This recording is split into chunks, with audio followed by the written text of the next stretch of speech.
있습니다. 김장수 증인. 네. 네. 세월호 참사 당일 대통령에 대한 대면 보고 필요성을 묻는 질문에 대해서 분초를 다투는 상황에서 안보실장이 상황실에 꼭 있어야 하는데 대면 보고하러 관저로 가는 것은 맞지 않다고 생각했다. 이렇게 말씀하셨어요. 예, 저도 그렇고 네. 대통령께서도 상황실에 내려가지고 또 보고를 받으시는 것도 상황실의 그 임무 수행에 상당히 지장을 초래할 것 같다라는. 분초를 다투는 상황에서 예. 국가안보실장의 유선 보고가 오후 1시 넘어서야 이루어지죠. 유선 보고는 10시 15분부터 이루어집니다. 10시 15분부터 이루어져서 예. 잘못했다는 보고, 잘못 보고한 거 368명 구조했다는 잘못된 보고를 올린 게 1시죠.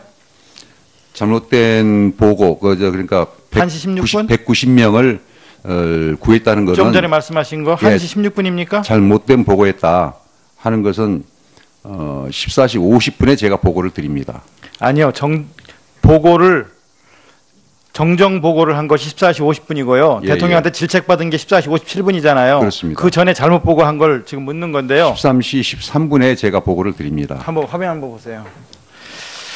11시 22분에 148명, 11시 26분에 161명, 11시 20분에 169명, 12시 24분에 179명, 보고 받을 때마다 9명, 10명씩 이렇게 겨우 구조하는데 52분 만에 191명, 200명 가까이 구조했다는 게 말이 됩니까? 믿어지십니까?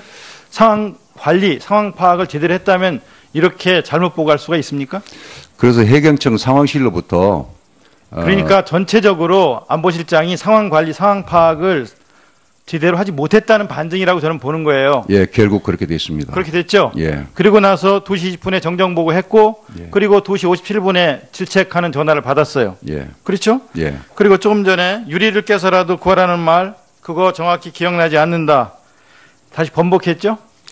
그 말은 지금 워딩이 없다는 겁니다. 그러니까 저는 들은 기억이 나는데 인터뷰할 때 마치 없다. 적극적인 구조에 나섰던 것처럼 얘기했다가 오늘 번복했잖아요. 그렇죠? 어, 전체적으로 그때도 그런 잘못 기억이 보고를 하거나 정정 보고하거나 아니면 잘못 말하거나 상황관리 전체가 안보실장한테도 잘 안 됐다는 거예요. 그리고 위기관리 능력, 위기 대처 능력 역시 이 안보실장도 없다는 거예요. 예, 드릴 말씀이 없는데요. 그리고요, 혼란만 주었고요. 예, 유리창 오히려 대통령한테 혼란만 주었지 않습니까? 그렇지 않습니까? 결국 그렇게 됐습니다. 청와대는 컨트롤 타워가 아니다. 그래서 그렇게 말한 거 아닌가 싶은데 지금도 그렇게 생각하십니까? 제가 컨트롤 타워다 아니다고 하는 것은 현재 실정법상 책임 기관이 어디다라는 것을 말씀을 드리는 것이지 그 뭐 컨트롤 타워다. 비서실장도 안보실장도 대통령도 제대로 대처한 게 하나도 없어요. 뭘 제대로 대처했습니까? 국민들이 죽어가는데.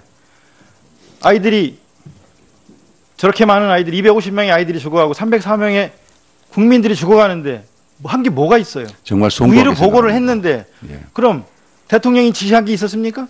대통령이 무슨 지시를 했습니까? 머리만 하고 있었잖아요.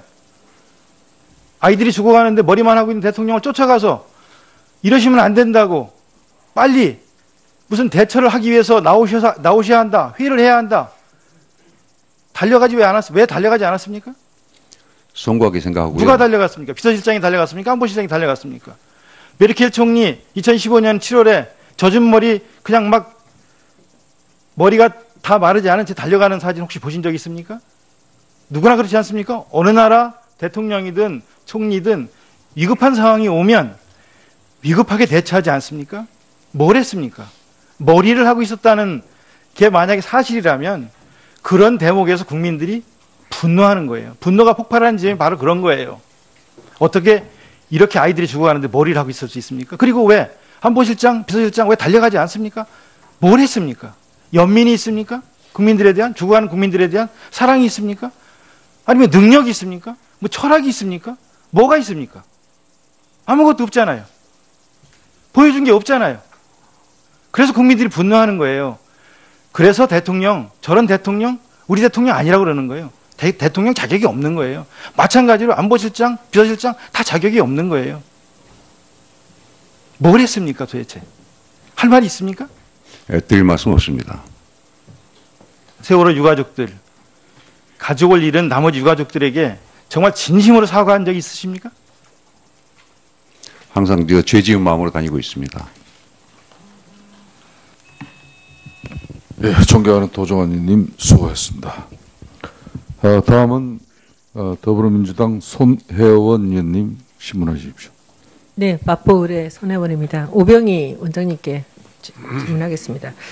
오전 질의 혹시 보셨습니까? TV에서? 오전에 외래가 있어서 보지 네, 못했습니다. 제가 분당 서울대병원 3인방의 그 등장으로서 그 분당 출신 이 정진엽, 서창석, 전상훈 선생에 대해서 얘기를 했습니다. 그래서 이분들이 의료계에 벼랑간 등장하게 된 배경에 이 최경환 전 경제부총리가 있다. 지금 의원인 최경환 의원이 있다라는 얘기를 말씀드렸습니다. 혹시 거기에 대해서 얘기 소문 들은 적 있으십니까? 소문 들은 것은 없습니다. 없습니까? 네. 서창석 원장님께 여쭤볼게요. 아까 뭐 말씀하시고 싶었죠? 두 분이 어떤 관계라고요? 친인척은 아닌데 친하다고 말씀하셨잖아요. 어떻게 친합니까? 동창입니까? 제가 알아봤는데요, 쉬는 시간에. 네. 본인한테는 직접 연락이 안 돼서 네. 그 내용을 아는 사람한테 알아봤는데 최경환 장관하고는 별로 안 친하고요. 부인하고 초등학교 동창이랍니다. 친구랍니다. 부인하고. 네, 네. 부인하고. 그리고 지금 2013년 7월에 오병희 전 서울대 원장님께서 그 정진엽, 서창석, 전상훈 그 선생님들 모두 보직 해제를 하셨죠. 아니 그 세 분을 다 보직 해제를 한 것은 아니고 네. 리더십이 바뀌면 캐비넷이 다 바뀌게 됩니다. 그래서 네. 분당 서울대학교 병원장을 교체를 했습니다. 그 나머지 두 분의 인사는 바뀐 분당 서울대학교 이철희 원장이 한 것으로 알고 있습니다. 근데 그 벼랑간 이렇게 이분들이 세 분이 이렇게 아주 약진을 한 것에 대해서는 어떤 생각이 드셨습니까? 전 원장으로서는. 특별히 드릴 말씀은 없습니다. 말씀하실 게 있어서 오신 줄 알았습니다만. 임순 서창서 원장님 두 분이 서로 지금 이렇게 김영재 그 원장의 등극에 누가 관여를 했느냐를 갖고 서로 미루는 것을 보시면서 혹시 여기에 대해서는 아시는 게 있습니까? 네, 그 부분에 대해서 아는 건 없습니다. 네, 전혀 아시는 게 없군요. 저 아까 오전에 아까 이 전번에 그 지금 가글에 대해서 얘기를 했었는데 그거 잠깐 제가 설명하고 지나가면은 그 강남에 있는 가장 유력한 그 성형외과 의사한테 제가 여쭤봤습니다. 다시 확인을 하려고. 그래서 필러를 넣고 모양이 변하지 않게 하기 위해서 여기 근처에 코나 입 주위에 그 필러를 했을 때는 반나절 내지 이틀 동안 치솔질을 하지 말라고 그렇게 제안을 한다고 합니다. 그래서 그 의학용 그 의료용 가글을 쓴다고 합니다. 그렇게 제안을 한다고 해서 그렇게 알아주시면 좋겠습니다. 그리고 지금 이 김영재 선생님한테 묻겠습니다. 이름을 바꾸셨잖아요. 근데 몇 년도 바꾸셨습니까? 거의 20년에서 한 15년 정도. 정확하게 몇 년도인지 모르시겠습니까? 네, 모르겠습니다. 혹시 이영자 사건 나고 바꾸신 건 아닙니까? 그건 아니고요. 2001년이거든요. 이영자 사건이. 그 전인 건 아닙니다. 그때는 그 이름 그냥 쓰셨고요. 네. 근데 그때는 병원 이름이 뭐였습니까? 김영재 의원 똑같습니다. 이름 바꾸시기 전에요. 네, 그것도 똑같습니다. 이름이 김영복이었는데 어떻게 김영재 의원이 처음에 그 설립할 때 제 네. 이름이 조금 부르기도 그래서 김영재로 바꿨는데 학회를 가거나 어딜 가면 서티피케이트를 받으면 김영복으로 나와가지고 환자들이 혼동을 해가지고 그래서 그거를 바꾸게 된 계기입니다. 원래 김영복인데 김영재가 되신 게 아니에요? 네, 김영복이었는데 다른 사람이 김영재로 많이 말씀이 알고. 좀 이상하십니다. 그래서 저는 이 이름 바꾸고 병원 바꾸고 한 것이 그 이영자 사건에서 워낙 시끄러웠기 때문에 바꾸신 게 아닌가라는 생각을 했습니다. 그리고 하나 또 여쭙겠는데 아까 뭐 5번이라고도 하셨다 10번이 좀 안 된다고도 하시면서 이제 청와대 들어가셨다고 하지 않았습니까? 네. 그렇죠? 근데 부인하고 또 같이 가셨다고 하는데 가서 그 피부 관련된 얼굴에 관련된 그 컨설팅을 하셨다고 그랬죠? 네, 저희가 드리는 화장품이 혹시 트러블이 났다고 그래서 왜 트러블이 났나. 의사 선생님들은 의료 서비스가 돈의 모든데 그 돈은 받으셨습니까? 시간이 돈인데? 가끔 금일봉은 주셨습니다. 네. 네. 네, 알겠습니다. 그리고 이 차병원 차광렬 원장님께 이제 마지막 말씀 한마디 드리겠습니다. 이 병을 만들어서 나이가 든 사람들은 아무래도 면역이 떨어지고 그렇게 됩니다. 그런데 이제 만들어서 이런 치료를 고가 치료를 하면서 비즈니스를 많이 늘려오셨는데 본인은 사업가라고 생각하십니까? 의사라고 생각하십니까? 저는 좀 학회도 많이 다니고 연구를 많이 하니까 개인적으로는 과학자로 불리기를 원합니다. 네. 제가 이름 하나 지어드리겠습니다. 폴리페서 아니